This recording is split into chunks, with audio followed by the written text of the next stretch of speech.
Con Marco Tomba, l'uomo bionico, perché deve fare gli straordinari. Prima l'abbiamo visto in Europa ieri sera, qui in Italia, a disputare comunque una ottima partita ed essere l'ultimo ad arrendersi dei tuoi. Complimenti Marco e un tuo giudizio sul match. La partita, sappiamo che tutte le partite quest'anno in A2 saranno complicate. Noi cerchiamo di giocarcela con tutte, però oggi secondo me ci è mancato qualcosa, qualche errorino di troppo in difesa e con squadre come Braganza che sono candidate ad andare su si fa fatica, si prende gol e alla fine si perde.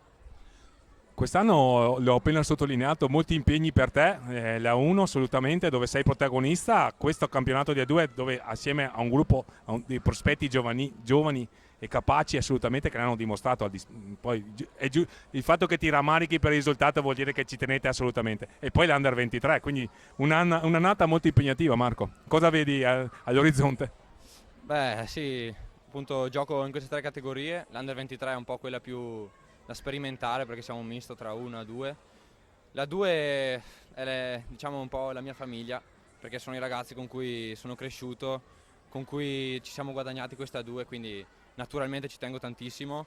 Anche oggi ci tenevo a venire per cercare di dare il mio contributo, purtroppo non è andata bene ma continuiamo a lavorare. Parole da leader, io ti ho più volte definito in telecronaca così, l'hai dimostrato anche stasera. Complimenti Marco, buone feste a te e a tutto l'Ok Valdagno. Grazie, buona festa a tutti.